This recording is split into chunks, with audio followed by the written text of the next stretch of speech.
this time on a Saturday afternoon, I'm always amazed that there's anybody still here. But thank you for staying. Somebody suggested, and I think it's very reasonable, that a quick review of where I've come from might be helpful.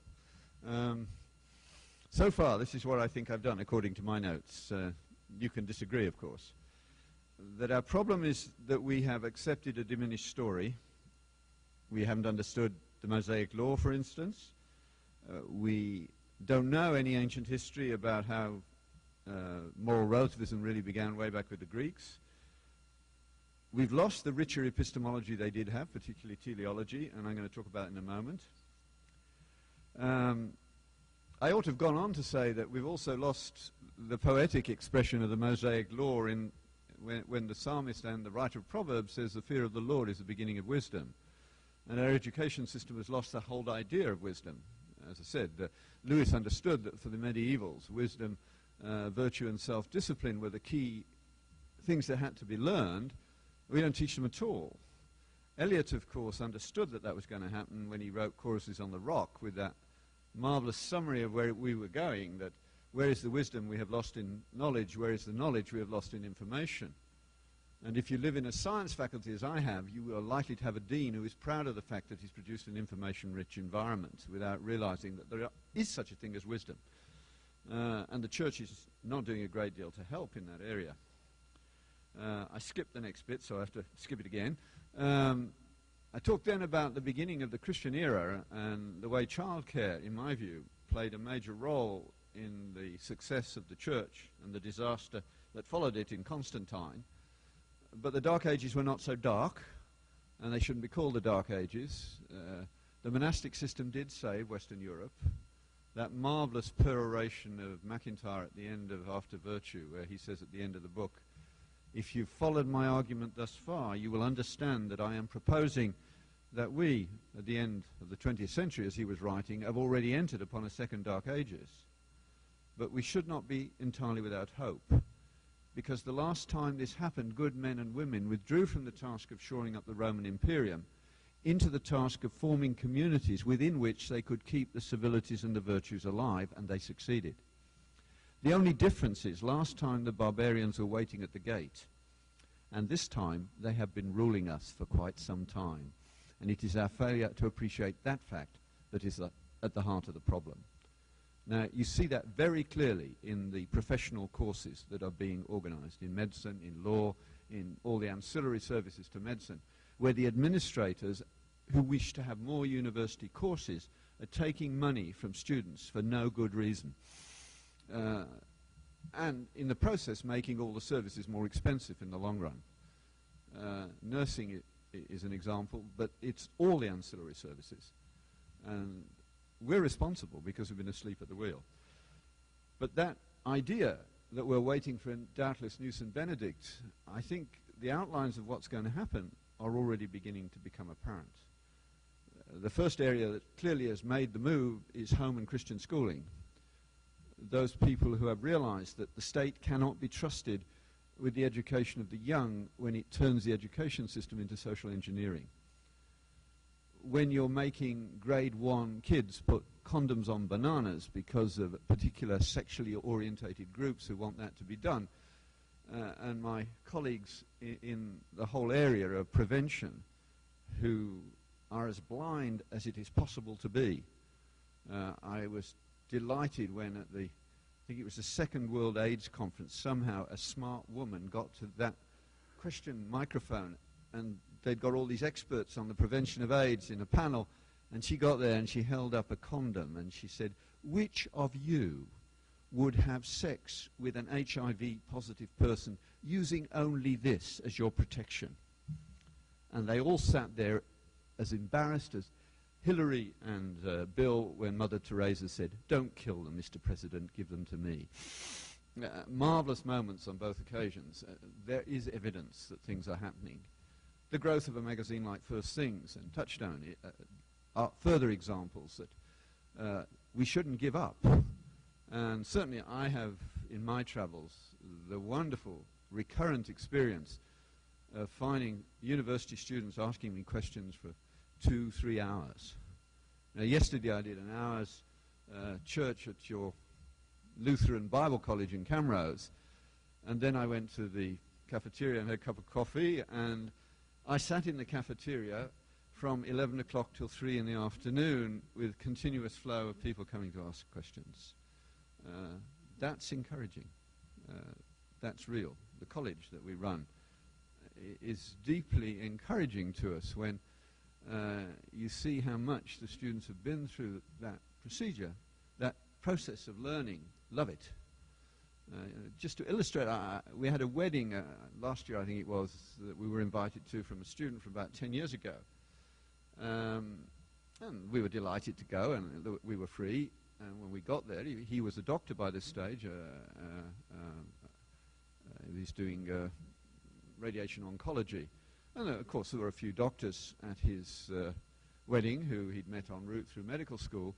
But 3/4 of his class from 10 years ago at Augustine were at his wedding. And they came from all over North America to get there. They keep in touch. It's a foundational phenomenon in their lives. It gives a bigger perspective. We need that. And we've got to go on in that direction.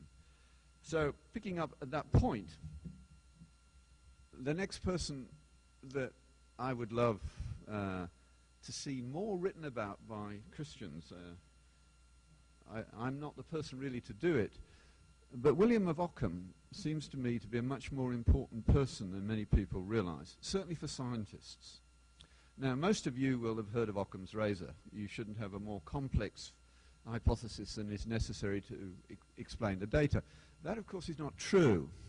What you want is the hypothesis that explains the data truthfully.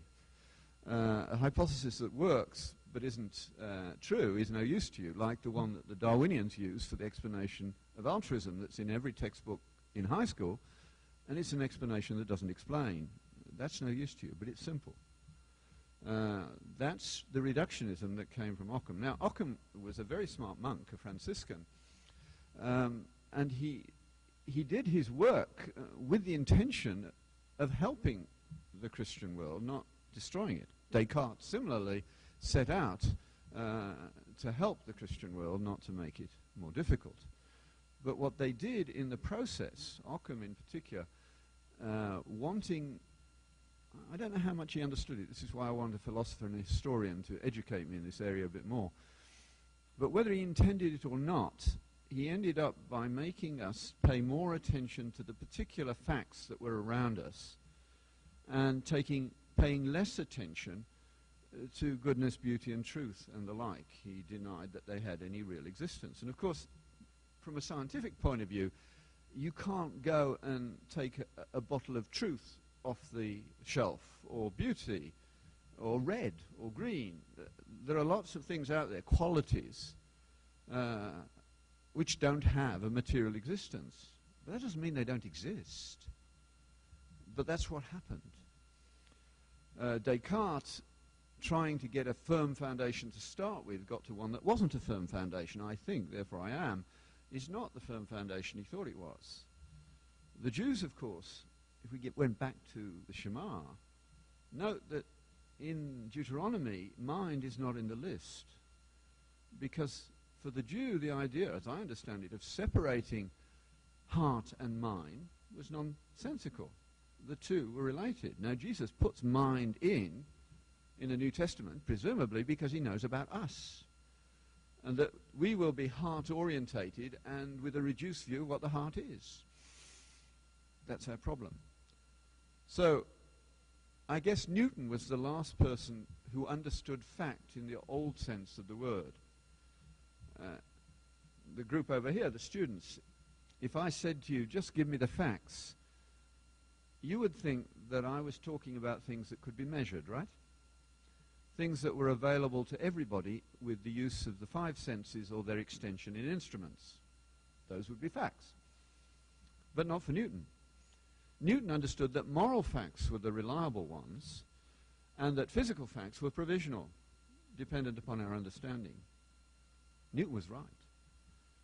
But of course, what was happening at the same time was the disaster of Galileo, or thereabouts. Now, how many of you could tell me which verse in the Bible it was that caused all the trouble for the Catholic Church versus Galileo. I'm not doing this to embarrass you, although in one way I am, of course. What I want to do is make you feel a bit guilty about learning a bit more history. Who's going to offer me the answer to that question? Where's the gentleman who knows his Bible? Isn't that interesting?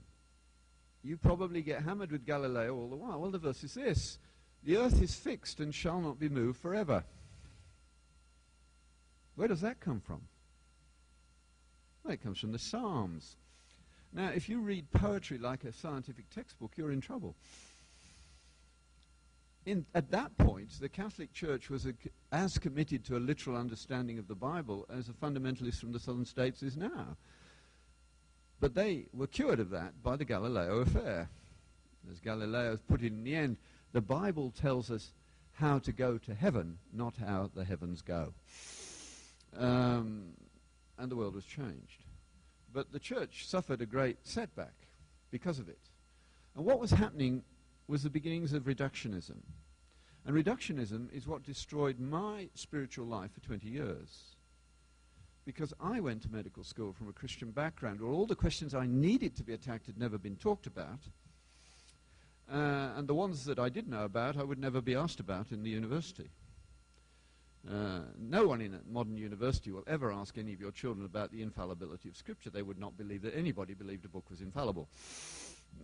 So teaching them that is basically a waste of time, without a lot more talk about it than we normally give to it. So I arrived from a very biblicist background. I knew the Bible extremely well, which was a wonderful gift for which I never ceased to thank my parents. And I happened to be smart. I didn't know that, but that in retrospect turns out to be the truth. So rapidly I was fascinated by the science of medicine. And very shortly I stopped seeing people and started seeing problems. There were a few nice patients who tried to educate me in those days, and they failed. I look back on them, and hopefully I'll meet them in heaven and thank them for their efforts, even though they were failures at the time. In the long run, they played a role. I remember one woman who came in very early after I'd qualified as a physician. I was only 22 and looked as though I was 18, so it must have been difficult for her. But a working class woman, and she came in just feeling a bit nauseated, but it didn't take long to make the diagnosis that she actually had severe renal failure. This was before dialysis was available. Now, I could improve her acidosis and deal with the nausea, but she was a smart woman. In those days, you stayed in hospital for a week or 10 days for almost everything. And after a few days, she said to me, "I'm not really getting better, am I?" Now, I knew she wasn't, but I was trying to work out how I did it. I said, "Well, I was going to talk with your husband tonight." She said, "Don't you think you should talk to me as well?" Lesson one, which I sort of took, but not very well. And wonderfully, she was a Christian woman, and I'd recognized that because she had a Bible by her bed, and I had made a comment about that, so that was helpful.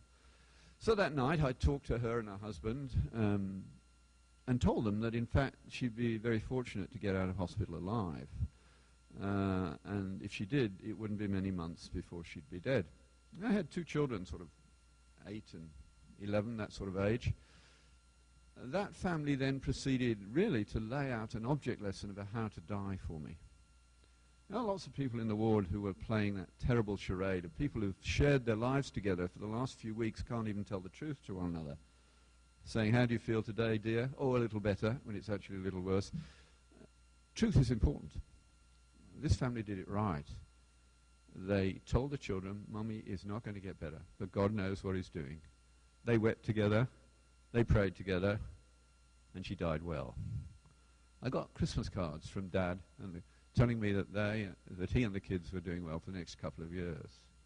It moved me, but it didn't move me enough. I still continued to treat patients as though they were biochemical and physiological problems. Another guy tried to cure me of this problem too. I was putting in some of the first pacemakers in the world. There were probably less than 200 working at the time, and I happened to be part of that experimental process. The early pacemakers are not like they are now, where you even put them in dogs. You know, they're easy to put in now, but they could take hours to get in place initially because the catheters were being made in the lab, getting them to loop up in the right way and flick through the tricuspid valve into the ventricle. Nobody had done it very much.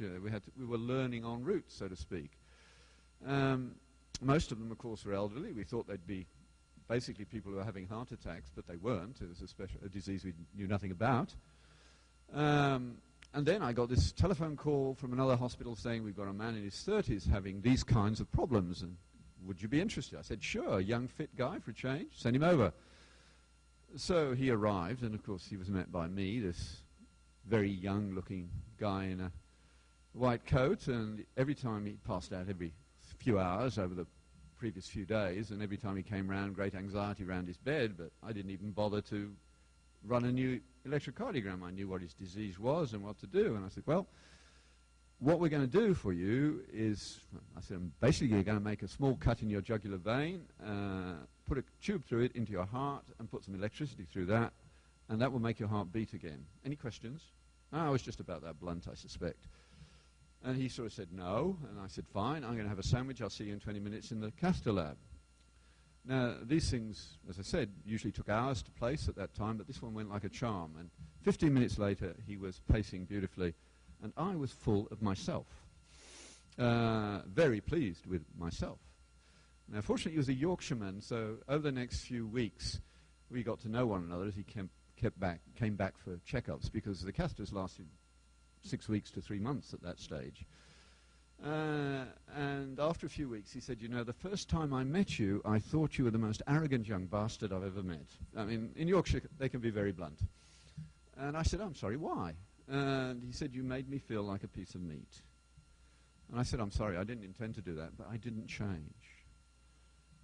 I was going down that route of honoring physical facts and physical measurements and forgetting about the things that really matter.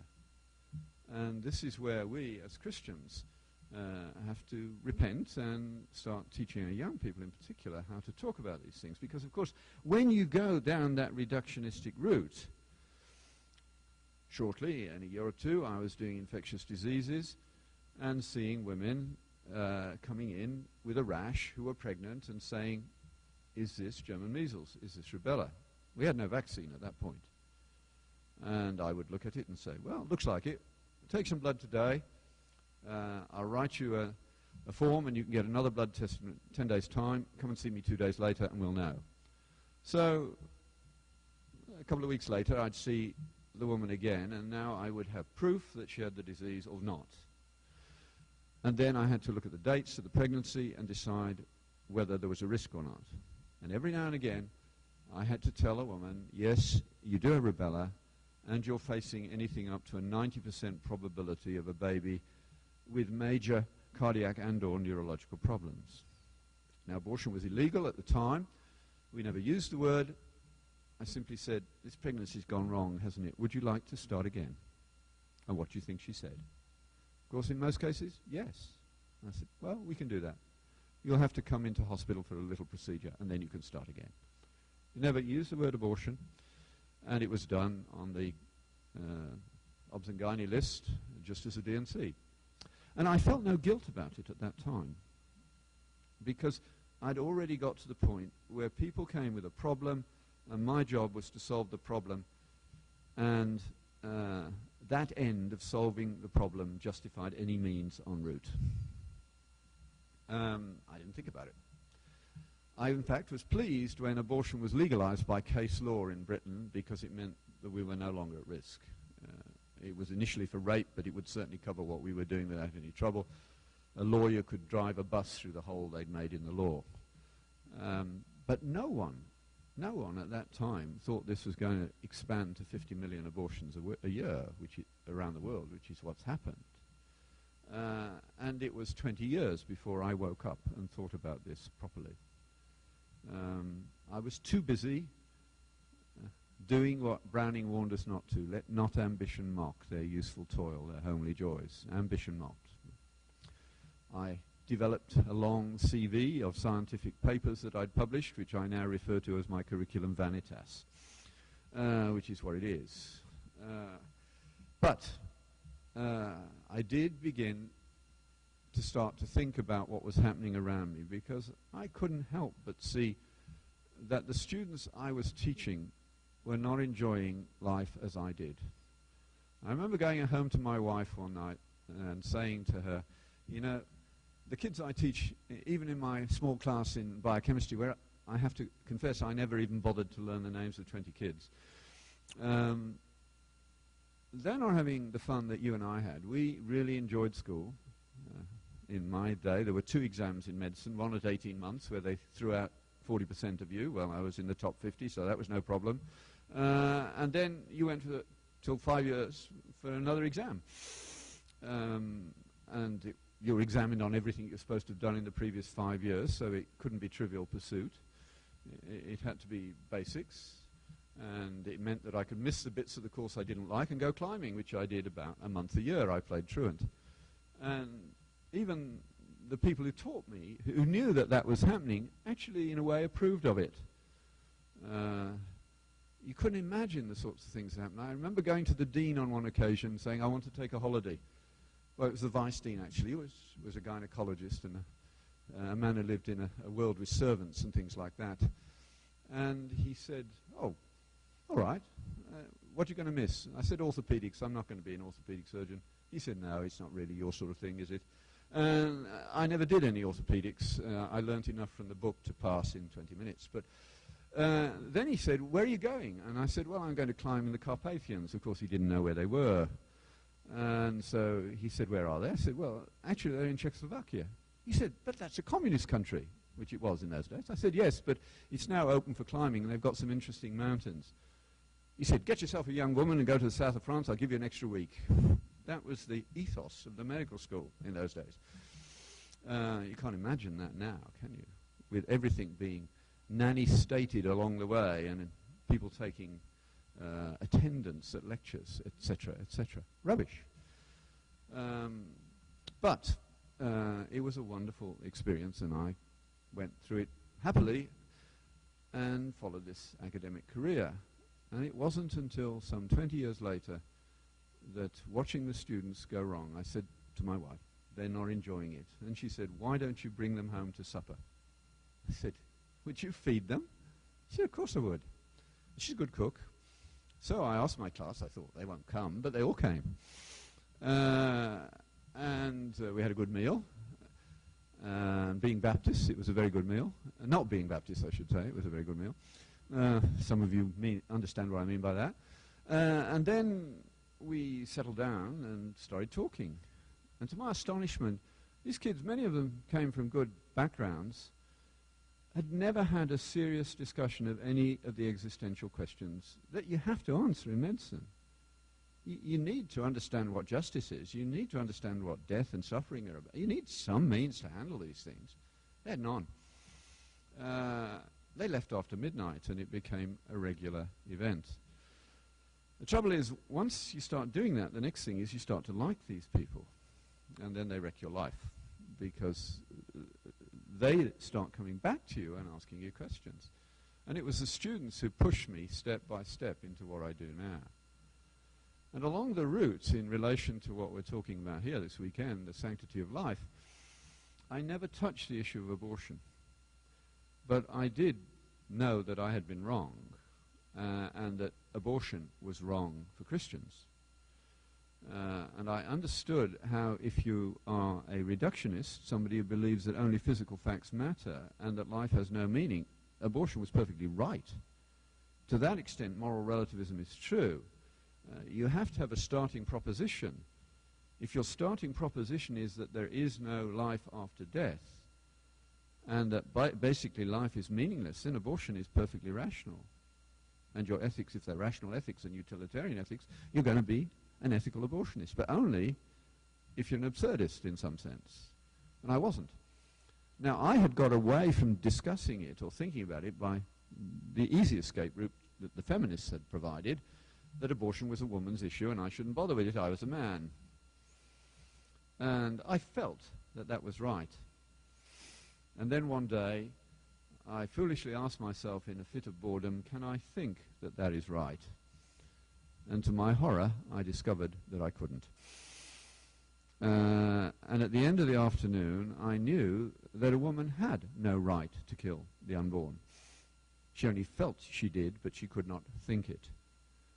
I didn't do anything about it until, again, students got to me 10 years ago, I'm told, this year.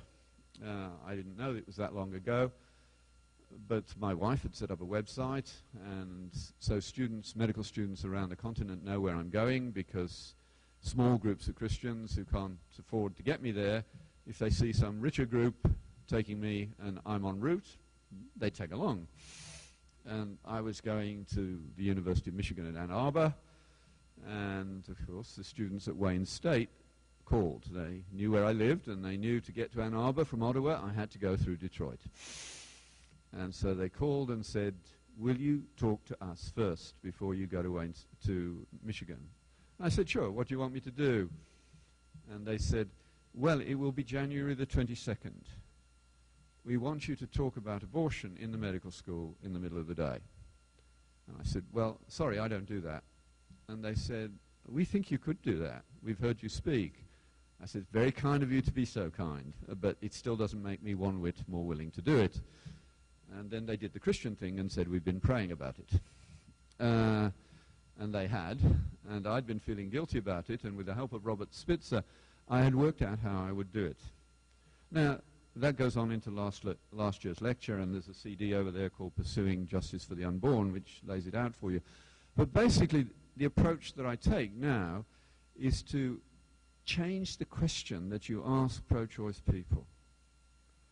And the question we need to ask them is that question, what would you need to believe to be a rational, coherent, ethical abortionist? And that question can be answered. I'm not going to deal with it now. And then when you've done that, you can get them to see that both Mother Teresa and Henry Morgenthaler, for example, are rational. Mother Teresa's position is not more religious than Henry Morgenthaler's. They are both religious in the sense that they're based on a belief system. Henry believes there is no God, and sadly, I believe he's going to find out that he's wrong. Mother Teresa believed there was a God. That entirely changes the rational duties that follow from those two positions. And you can do that. And you can get any group of medical students to see that it is the person who uses the word bigot who is the bigot. And then you do an outcome analysis of the two stories, and it ends in dead silence. But what I want to finish with before we get to questions is to get you to think a bit more about what our current responsibilities are if we're going to do anything about this. Now, Iris Murdoch, a long while ago, made a very insightful comment. I've forgotten where it came from. But she recognized that, as she put it, it is the nature of liberal democracies to discourage any discussion of the basis of liberal democracy. The liberals always want to start the discussion without discussion of premises. We have to force them back to the premises. And that requires training. That requires knowledge of the history of ideas.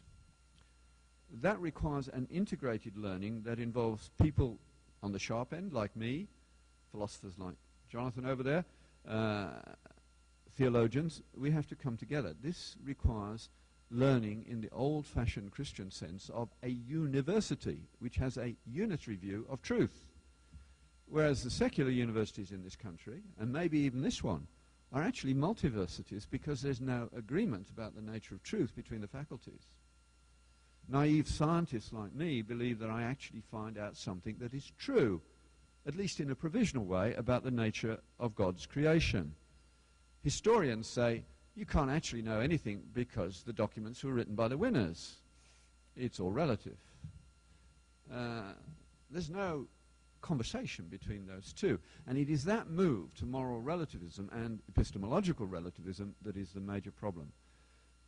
I usually say there are 5 issues that every student going to university must be able to deal with. Now, this is, painting with a broad brush, but nevertheless it's 5 times more complex than happens in most church youth groups or anyone that I've ever met yet. You will not be asked about the fallibility of Scripture or the infallibility of Scripture, but if you cannot recognize and deconstruct moral relativism and the other three forms of relativism as well and understand them to some degree, you're dead in the water already. Out of that swamp comes the abortion problem and the euthanasia problem and the sanctity of life problems, but also an inappropriate understanding of tolerance, an inappropriate understanding of multiculturalism, and an inability to defend Judeo-Christian sexual ethics. Those are the issues that matter. Nothing else comes close. And particularly in the context of ethics, in most universities, particularly on the east coast of America and in the Ontario axis of, Quebec axis of Canada and along the west coast, the first, second and third question that will hit a Christian student in the face when they get to university is homophobia. And many young Christians are now saying, well, I think homosexual sex is okay if they want to do it. Instead of dealing with the issue, they backed off and they want to be nice and kind. As Peter Crave puts it, we in the Christian and the Western world as a whole have replaced the hard virtues of truth and justice and honor with the soft virtues of sincerity and niceness. And we need to get back to the hard virtues. Objective moral truth exists. It has to. But the idea that moral truth is relative is a totally incoherent idea. It is utterly indefensible because it does away with any possibility of understanding. You only have to ask one question. I used to enjoy provoking medical students into saying all truth is relative. It's easy to do. And then I would say, including that statement. Because, of course, to say that all truth is relative is to make an absolute statement. That is to be incoherent in your first sentence. The best you could say, it's possible, I suppose, that truth may be relative, but I couldn't possibly know that it was. On the other hand, it's possible that it isn't. How would I find out? Well, you can find out in various ways. And you can certainly look at what kind of society you're going to get if you accept moral relativism and what you're going to get if you don't. And what you get when you accept it is where we're headed now. Is that an improvement on what used to be? You know, as I said, I grew up in the British equivalent of Detroit. My mother was often out speaking to women's group around the city. We never had a car. She came home on public transport. She walked for 10 minutes through semi-darkened streets to our home from the bus stop. Now, would any of you walk through Detroit after 10 o'clock at night and feel comfortable? The women? Probably even the guys wouldn't feel comfortable. But there was no risk whatsoever to my mother in that working class environment in the 1950s. Nobody can say that what's happened now is an improvement. It's not. There are lots of no-go areas in all the big cities of Britain now. That's the result of moral relativism. That's where it comes from. Now, if you can't handle this, for the students, I suggest you start with Peter Crave's The Best Things in Life, the last chapter, because you can put it on as a skit in your youth group or your church or wherever, because Peter writes very nice dialogues. And he has written a dialogue of an imagined conversation between Socrates and a student who believes that moral truth is relative. And in about a dozen pages, without making a single statement, his reincarnation of Socrates destroys the intellectual world of that young woman and replaces it with something more solid. He deals with this nebulous concept, which is hard to deal with. It takes time and practice. That's why we need youth groups in every church to deal with these 5 issues. It's got to be done. And if we're pro-life, we've got to go back this far. This is where we start to engage the battle.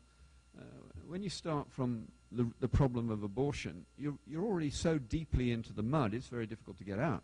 Go much further back and start there. For those of you who want a longer view of it, he's written another dialogue, this time very smartly. He's imagined a dialogue between an Orthodox Muslim scholar and a sassy black American feminist. Now, you can guess which one of those two is going to lose the argument. But of course, there's no anti-Christian comment allowed because there are no Christians involved. Muslims actually believe in objective moral truth, and we should be very glad that they do because it gives us a place to start arguing. And That's called A Refutation of Moral Relativism, and it's published by Ignatius. And it's funny, it's clever, and it helps you to get your mind around the problem. Now, the key reasons that most students want to be moral relativism to be true is, of course, tolerance, which is one of the children, inappropriate tolerance, that is one of the offspring of moral relativism. Can any of you young people over there, would you be able to stand up, not here in a nice place, but say U of A down the road, would you stand up in front of a class and say, I am intolerant? Could you do that? You ought to be able to. Because legitimate intolerance is part of being a Christian. If you think about it carefully, you could rewrite the 10 Commandments as the 10 divine intolerances. They are the things that God will not tolerate because he loves us. I used, in that first class designed to get rid of half the students, so to speak, I used to say, you will find me to be an intolerant professor. And of course the body language tightened up instantly, and I could see it, and I say, I see that you think I should take Remedial Tolerance 101. But before I do, I think I can show that you are intolerant too. Will you do a thought experiment for me? And students always say yes to professors on those terms. I say, well, how many of you know what NAMBLA is? How many of you do? Any of you? A few. Yeah, the rest of you are nice people and you know nothing of it. Well, if you put NAMBLA into Google, you arrive at the North American Man-Boy Love Association. And it exists to legalize sodomy between adult men and prepubertal boys. You can say that in any university because it's public domain. I'm merely reporting what's on their website. And here's my thought experiment. I want you to imagine that in a few years' time, you're parents of an 8-year-old boy. And because of your job, you have wished on you as a house guest a young man who, when he arrives and you have to take him for a couple of weeks, he's a charming young man, but he turns out to be a member of NAMBLA. Now, he's clever, he's funny, he even cooks. A wonderful house guest. Your son enjoys his company because he is inventive and he plays games and things like that. Now, are you going to allow this charming 28-year-old to persuade your 8-year-old that he's missing out on the sexual rights of all 8-year-olds? Stand up if you will. How many people do you think have ever stood up? None. Not even in UBC Law School, when I've known there were members of NAMBLA in the audience. They don't stand up in public. And I say, well, welcome to the ranks of the intolerant. I have found something you will not tolerate. Now we get to the much more important question, can you justify your intolerance? And I think you can. You can justify it on the grounds of love. You have every right to say that our love for that boy is rooted in 8 years of sacrificial care. After all, he's still alive, at least. If he gets to 14, which is a really tempting age for physician-assisted suicide, it's even more apparent that you love him. But yours is rooted in 3 weeks of play, which is Trump's. No-brainer. Next step. It is your duty as a Christian to be intolerant of any attack upon a virtue greater than tolerance. Is that true? It's clearly true, isn't it? You can't actually use tolerance as a verb very easily in relation to something good. If you say to your wife or husband, I'll tolerate a little love tonight, it's not going to be a good opening gambit, is it? It's not the right verb. And you don't tolerate justice or courage. It's the wrong verb. You tolerate a little bit of cheating, a little bit of this, a little bit of that. Tolerance is important because we are fallen sinners. So Christians ought to understand the proper use of tolerance very well. But they should also understand that there are things greater than tolerance. The things that you will not tolerate. And of course, multiculturalism comes in exactly the same category. I often say to medical audiences, do you think medicine should be multicultural? And they, of course, say yes. And I say, well, I think I can show that you're not. You don't actually believe that. You only think you do. There's nothing like telling highly intelligent people that they don't know what they think, to have their attention at least. But it's very easy. I never lose. I only have to tell them one case history. I say, well, let me just tell you a case history, and I think you will join me in the anti-multiculturalists. A few years ago, I told them, I saw a little girl with a septic knee. The knee had been neglected, and by the time she came to me, she was septicemic with pus in the tibia and in the femur, and she was dying.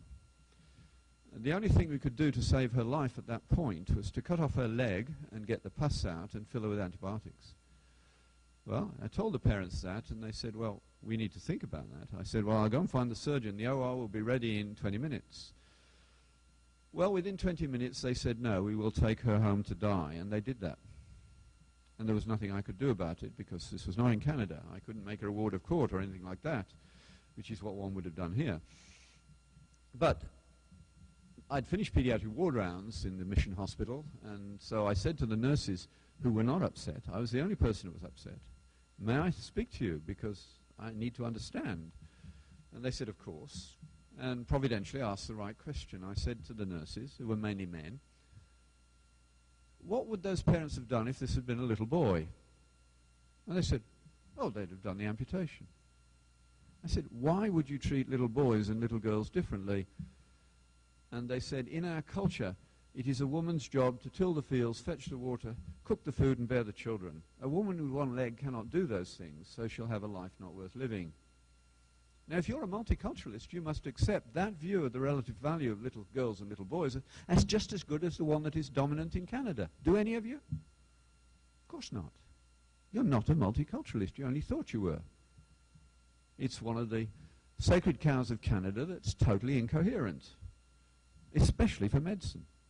I have never seen and will never see a multicultural patient. There is no such beast.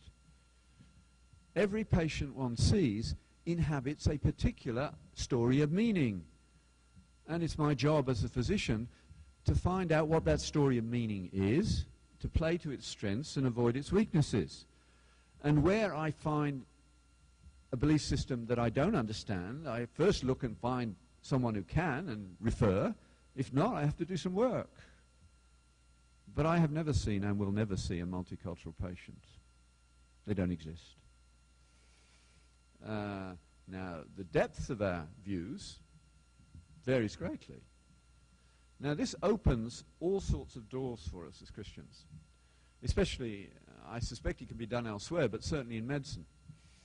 And one of my colleagues in McGill, Dr. David Dawson, who's a wonderful internist, very practical, unlike me, and he invited me to McGill 2 or 3 years back to give a series of talks, which I did. And then afterwards he said, John, you live in cloud cuckoo land at times, you know, but there's something very practical that should be done with what you've been talking about. I'm going to do it. And then he did something quite saintly. He volunteered to teach the introduction to clinical skills. Now, that is a terrible course to teach, because the course is a course really in applied hypocrisy, because you have to teach students to hear sounds they can't hear. And the course is concluded to be successful when they say they can hear sounds that they can't hear.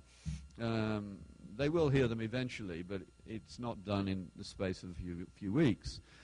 In fact, because they are clinical skills, like all real skills, they take time to master and to obtain. But he volunteered to do it because he's very good at it, but primarily because he saw a brilliant opportunity. And he's at McGill, probably the most cosmopolitan medical school in North America. And so, at the beginning of the class, he asked the students to identify their belief systems, anonymously, and then he made a little bar diagram. And of course, in McGill, everything was there. Even Zoroastrians are in the class. Rather, too few Christians. Considerable number of atheists. Anyway, he got a nice little bar diagram. Then he took StatsCan data on beliefs in Canada. In other words, the patients. Now, you probably don't know the data. You ought to, because it's very important. In the most multicultural country in the world in terms of immigration patterns, it's not what you would expect, which really upset the Liberal government the first time this was done properly about 12 years ago. Our population is stable around 30 million, and I have the figures in my head in millions, but just multiply by 3 if you want percentages and you'll be close enough. Now, in 1991, they did it very well because they gave a list of all the world's known religions, including Satanism, nothing, and you name it, it was on the list. And if you got fingered for that subset, you had to pick your belief system. I know what Canadians did. They found out what they were by knowing what they were not. I'm not a Zoroastrian, don't know what it is. I'm certainly not a Satanist, I'm not a nothing, and I'm not actually a Jew, a Buddhist, or a Hindu. Oh dear, I must be Christian. And Canada is an interesting country. It's populated by, oh dear, I must be Christian people. They're not proud of the fact that they're Christian, but it is, if they have a default position, when they come to die, they die as, oh dear, I must be Christian. And that's where you have to start from. So David put up the Stats Canada data, and they turn out like this. In the end, when the data was filled in, just over 30 million Canadians, and the population's not changing much because their abortion rate equals their immigration rate. In 1991, in the end, nearly 14 million decided they were Catholic. Nearly 10 million decided that they were Protestant. That's 24 out of 30 straight off. So there you are, up at nearly 75%. There's another little group which are also Christian, so it is 75%. But what do you think the third biggest religion in Canada is?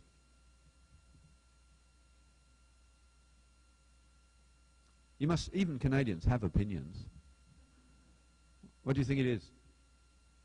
No, not atheists. They're hardly a blip on the agenda. Yeah, Muslim is what you'd say, but it's wrong. The third religion is, I don't have a religion. They put that in too. Don't know was one of the options. I call it Seinfeldism. That was at about 3.5 million 15 years ago. It's the only religion that grew significantly in the next 10 years. All other groups in 1991 were under 600,000. And no other group has yet passed 1 million, although the Muslims were certain they had. But there are a lot of Muslims in this country who are only Muslim because they're frightened of the other Muslims. And when they're filling in a form, they don't have to be afraid because they're not going to find out. So, and I've seen some data that suggests that the children of Muslims are amongst the least likely group to continue the religion of their parents. And I can understand that. And that's only likely to get more so as it must be awfully difficult to be a Muslim and defend what's going on in the world at the moment. So nothingness is increasing. In Britain, where it's even worse, in fact, several 100,000 wrote in that they were Jedi Knights. That's the Western world, declining into soft nihilism. Read David Hart in First Things, Christ and Nothing, if you want a beautiful essay on this, as only David Hart could write. So he then said to them, is there a bias here? And of course, students in their first couple of years are still honest. They said, yes, there is. There's a mismatch between the belief structure of the class and the belief structure of our patients. And David said, I know that. So I have arranged this afternoon for an exercise that will help you. And this is brilliant. And it should happen in every medical school. It cannot be resisted because of its pedagogic power. What he did was he went round his colleagues and he found a Roman Catholic physician, he found a Greek Orthodox physician, a Jew, a Muslim, a Hindu. Couldn't actually find a Buddhist on staff. And of course, he didn't have an atheist or agnostic or nothing because he wanted them to bring their priest, imam, rabbi, or pastor with them. But he got those group, and what he did is he got them to come as pairs, and the students rotated one afternoon around each of these pairs. And they had to discuss how somebody who shares our belief would wish you to handle their death and dying. So they would take a case history of somebody with a mortal disease and talk about what to do. Now, David himself cheated a little bit because he didn't take his pastor, he took his pastor's wife. He passed it off very easily to begin with because she was an oncological nurse. And that may, you could get away with that. That wasn't the real reason. But she told the class about a problem that she was dealing with at the time of a woman who had 2 children, prepubertal children, who was going to die of cancer within the next year. And what you could do to help somebody who shared her belief system to handle that tragedy. And the kids were still sensitive at that stage. They were in tears as she told the story. And there were lots of questions. And then she said at the end, I have to be honest with you. I am that woman. And then there were really tears. They refused to go to the next class. And that session in the introductory course to clinical medicine was the most popular event in the whole of the introductory course. And the students said, why don't we get more of this? Because this is for real.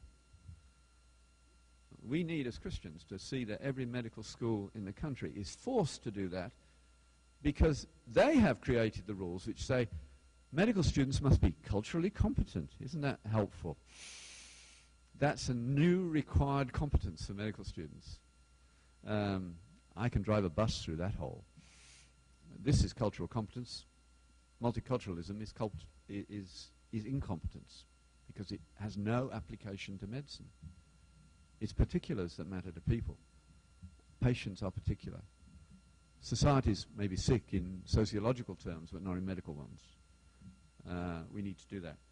In this context, and I must stop at this point because my time has gone, but I want you to go away thinking about some other things that we can start to do which will change the ethos in a way that will necessarily lead ultimately to less abortion. And they come out of the church. This is where we need the church. And the church has to come back to help us because they have deserted their post. In my lifetime, the nature of causation of disease has changed. I don't know of any writing on this yet. I'm very lazy. I've written an outline of a paper which I haven't finished, and it's been sitting there for about 2 years, much to my wife's annoyance. But she'll bully me into finishing at some point. Or maybe I'll find somebody who likes writing. Will say, give me the notes and I'll help you write it. And that would be fine by me. But when I started in medicine 50 years ago, most of the patients I saw, well, there's my friend in the second row there. Think back to when you were early in medicine. What proportion of the patients who came to see you, say when you were doing family practice or internal medicine, came because of what God or nature had done to them? And what proportion came because of what they had done to themselves? How would you answer that? You can't remember. That's a good excuse. Well, usually I get the figure, 70% of patients, certainly for me this is true, came to see me because of what God or nature had done to them. Even smoking wasn't wrong 50 years ago. We were beginning to realize it was, but it wasn't really wrong. People didn't feel guilty about smoking like they do now. And only about 20% came because of something like a sexually transmitted disease for which they were clearly responsible. Now, if you are now that ratio is reversed, and if you go to an inner city clinic in any big city here, nearly 100% of the patients are there, at least in part, because of what they've done to themselves. Now, if you are sick and suffering because of what you have done to yourself, and those you love are suffering with you because of your behavior, what do you have to deal with as well as your diagnosis? Guilt. Do you know there isn't a textbook of medicine that has the word guilt in the index except psychiatry, and it says guilt feelings evidence of depression? Because they are intrinsic moral relativists. They don't believe in objective moral truth, so guilt is non-existent, it's imagined. But of course they're wrong. And all these people who are suffering because of their own behavior know that they are wrong. There is no solution for guilt that comes in the form of a pill. The only solution is repentance, confession, restitution, reconciliation, grace, justification. None of those words occur in the index of the textbook. That has to change. Because democracy, not religion, but democracy demands it. Those statistical data from StatsCan demand it. In fact, at least 50% of the medical schools ought to be unashamedly pro-life, not for religious reasons, but for reasons of democracy and justice. That's the way we have to argue the case. Does not a woman who is pro-life have as much right to a doctor who shares her beliefs as a woman who's pro-choice has a right to a doctor, or at least an abortionist, who will kill the baby she doesn't want? In fact, I would say more so. Currently, of course, there's been an attack in Canada, in Britain, in Australia, a successful one, and one in America, the other four not yet successful, to take away the rights of a physician, the rights of conscience. The UN Women's Committee around the world, with smaller nations, I've just been in Jamaica helping them to resist these people, are proposing draconian laws in which if you will not refer a woman for abortion, you will be fined and or sent to prison for each offense. Now, you only need one question, and every church needs it on the bulletin at some point. Do you wish to be cared for by a doctor with or without moral integrity? No one actually wants a doctor without moral integrity. It therefore follows that no one has the right to destroy the moral integrity of a physician. It is a primary good for the practice of medicine. It is an essential good for the practice of medicine, for everyone. Now, where we, as we are now, we have no moral consensus, you're going to need at least two practices of medicine, in my view. We need to do things about rights of conscience.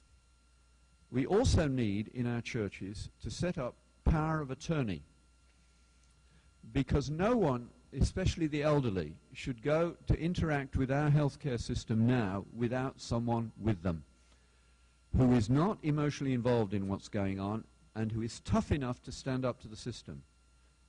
The doctors will actually appreciate this. A parish nurse, in other words, whose major function is to advocate for patients.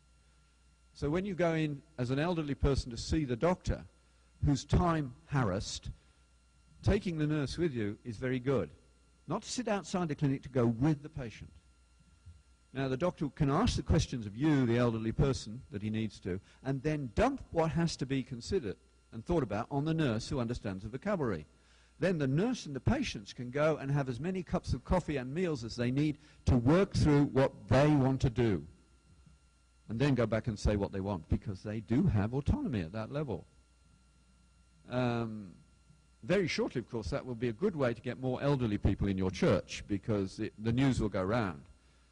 And actually, it will be a self-funding proposition, because you can say to the elderly who've experienced it, you know, we're paying for this out of church funds. Would you like to change your will to make this a little bit easier? They say, no problem, what do I do? And we begin to start to take back what was ours in the first place. We invented the university, we invented the hospital. It's time to take it back.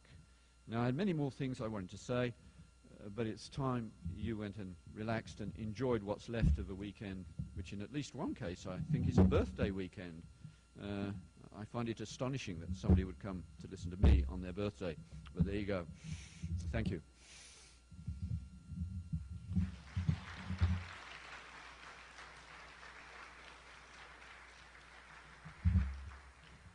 I don't know if there are any questions.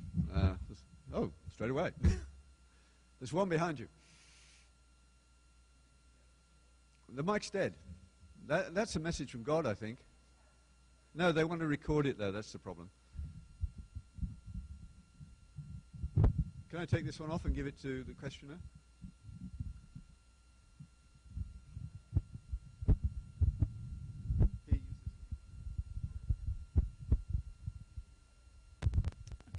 Corrie Marcos, I have two questions. First of all, how is the Hippocratic Oath registry going for doctors to assign to?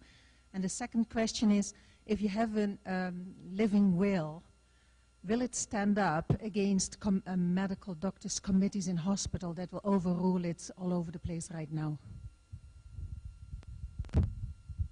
Excellent questions, thank you.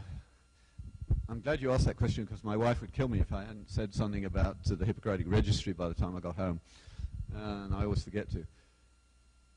What we need, we have started, some years ago we tried to get a Hippocratic Registry of Physicians going, because you see, the heart of the Hippocrates' insights were four key attributes of the good doctor.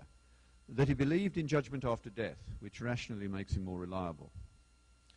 That he understood that medicine is essentially not a technical but a moral activity. That the sanctity of life was the key test of that morality.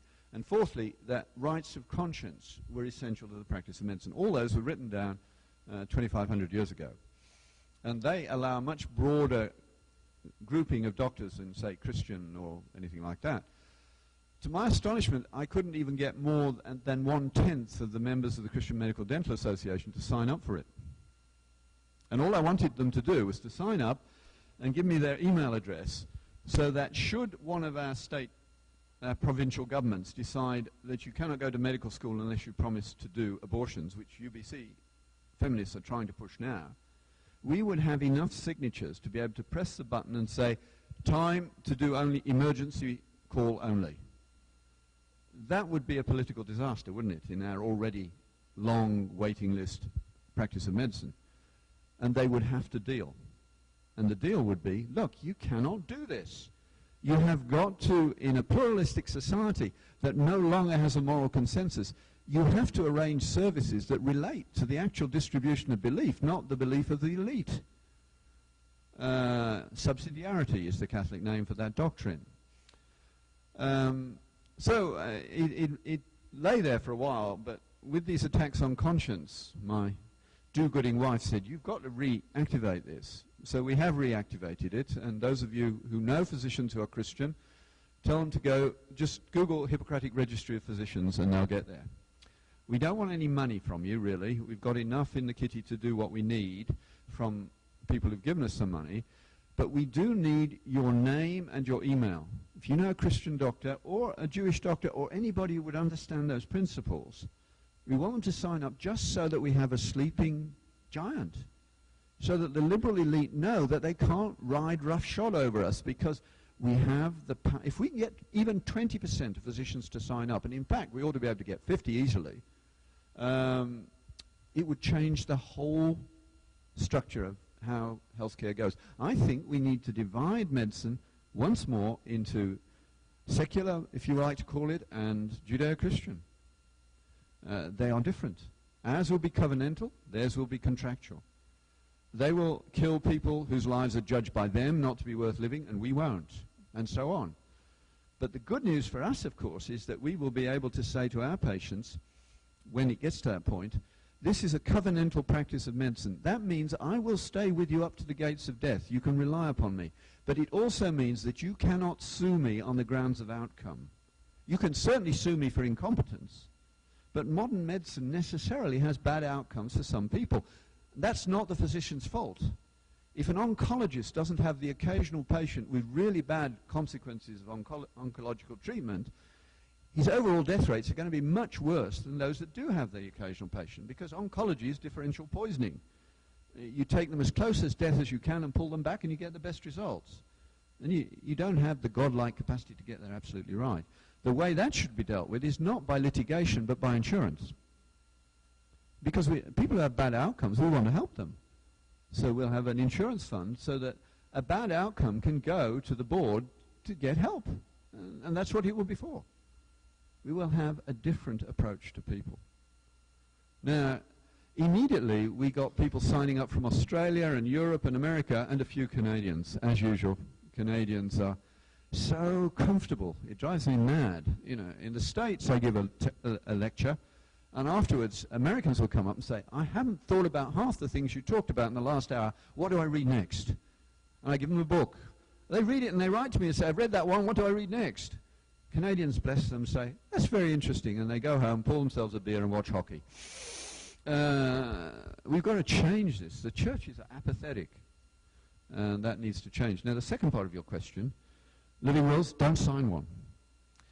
The church needs also, and thank you for reminding me to say this, to start a power of attorney program. When you come to die in the context of modern medicine, it is complex. And a lot of defensive medicine for the sake of lawyers is going on. What you need is people who are tough enough to walk into an intensive care unit The ideal trio in my case would be a lawyer, a doctor, and someone like my wife or like you who won't take no for an answer. Tough-minded. And they will actually be very shortly very welcome in the intensive care unit. It's not the intensivist doesn't know that this patient is going to die. They know that better than anyone else, but they're frightened to say it because some lawyer might be able to twist it into litigation. So there's a lot of defensive medicine being practiced because of the lawyers. Now, if somebody arrives with legitimate power of attorney, that's all gone. Now, I have on many occasions gone into the pediatric ICU in Ottawa to see some complex metabolic problem, and I enjoy those problems, but often my job was to say, look, I can improve the biochemistry, but the patient, you and I both know, is still going to die. I think this child should die in his mother's arms in a room where the whole family can be, not in ICU. I think you should we should explain that and disconnect the tubes and arrange for a proper death.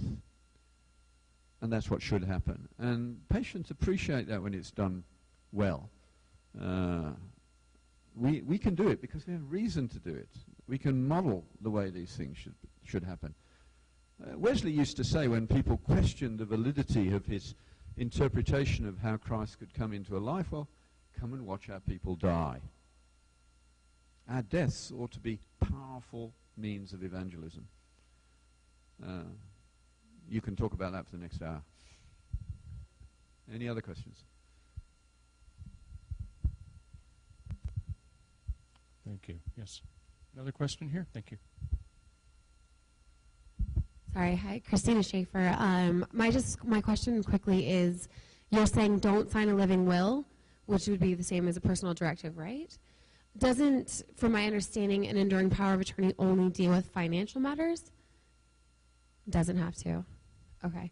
I'm just saying, I work for a law firm and I write the wills and power of attorneys and personal directives. And in my mind, what I'm seeing now is then the immense irresponsibility of what the lawyers are doing, because we just have basically one precedent for every single person, and I don't think it's explained in that extent. So I think there needs to be more understanding for Christian people when they sign up for those sorts of documents.